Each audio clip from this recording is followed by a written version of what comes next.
يا مساء الفل على الحلوين. ازيكم؟ عاملين ايه؟ وحشتوني جدا جدا جدا جدا. النهارده بقى هعمل معاكم بسكويت سهل ولذيذ، مكوناته بسيطه جدا من البيت، ما بياخدش 10 دقايق. يلا بينا نشوف المقادير. معايا نص كوبايه زيت، وهاخد معلقه نشا، ومعايا طبعا بيض يعني فانيليا، معايا بيكنج باودر، نص كوبايه سكر، كوبايه ونص دقيق، بيضايه، ورشه ملح. وهاخد دي تركايه بقى من عندي انا، رشه جوز الهند بيخلي البسكوت مقرمش وطعمه تحفه. يلا بينا نبتدي. طبعا اول حاجه هنعملها هنكسر البيضه، بعد كده هننزل بالزيت، نص كوبايه زيت او سمنه، او سمنه على زيت حسب ما تحبي او المتاح عندك. تمام. بعد كده هننزل بالسكر،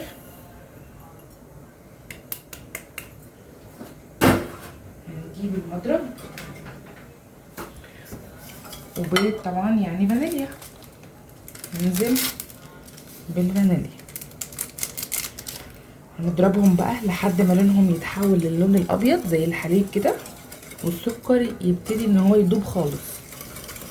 افضل اقلب فيها لحد ما لونها يبتدي يتغير.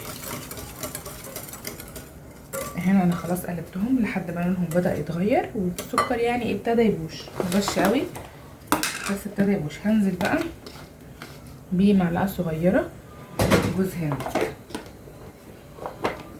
وكمان هنزل بمعلقه هرميه نشا.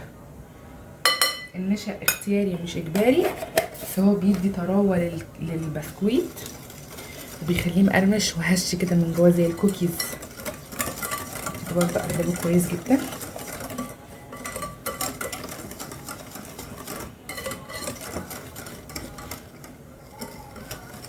هبتدي بقى اشيل ده خالص،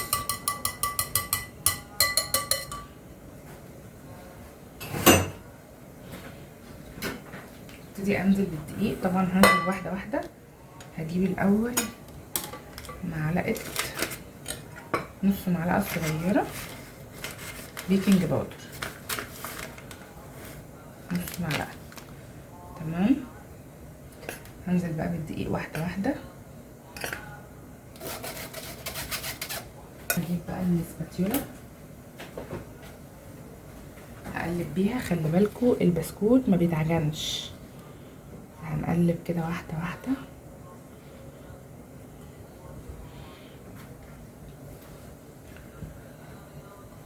لحد ما ايه، ما العجينه تمسك في بعضها. اعرف ازاي بقى ان هي خلاص مش محتاجه دقيق والعجينه مظبوطه؟ لما اخد كوره واكورها في ايدي كده واضغط عليها، ما يكونش فيه تشققات، اعرف كده ان العجينه بتاعتي خلاص مظبوطه وزي الفل.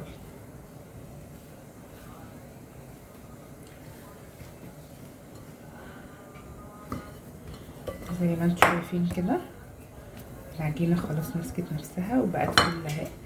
نجيب قطعه ونعملها كده، نحطي عليها مفيش اي تشققات، كده تعرفي ان العجينه بتاعتك مظبوطه. هنجيب بقى صينيه، مش هدهنها زيت ولا اي حاجه، يبقى كوره كوره كده. انا ما بحبش اعمله تخين، فانا هعمله السمك كده كده.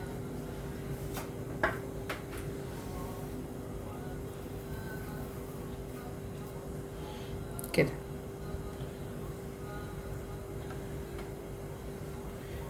إيه، هسيب مسافات ما بينه وبين بعضه لانه بينفش في الفرن.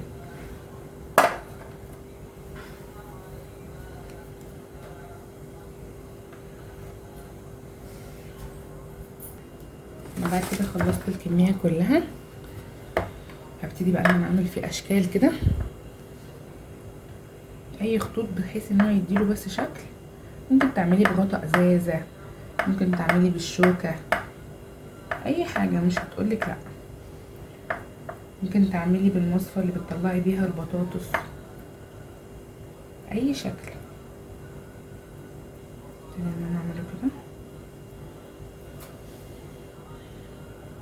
بعد كده خلاص شكلته بالشكل ده. هدخله بقى الفرن 10 دقايق كتير قوي، ربع ساعه. وهتطفي النار من تحت. لو انت عايزه تحمري وشه هتطفي النار، تولعي الشوايه.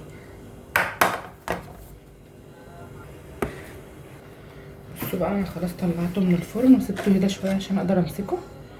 بصوا ده اللون اللي احنا عايزينه. هو اصلا مش عارفه الكاميرا ليه مفتحاه، لون جولد كده، وعملته زي الايس كريم. هو لسه سخن مبردش. سامعين؟ مقرمش وهش وجميل، طعمه بجد تحفه. وجوز الهند بيفرق فيه جدا. يلا بقى نعبيه مع بعض في اللانش بوكس ده. جبت بقى اللانش بوكس بتاعنا، فرشت فيه ورقه بيضه. هبتدي بقى ان انا احطه. هو لسه برضه سخن، فانا مش عايزه احطه فوق بعضه عشان ايه،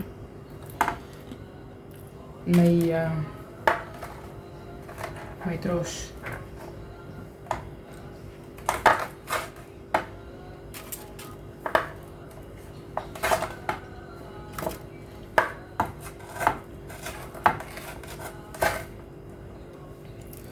بصوا ده زي البسكريم.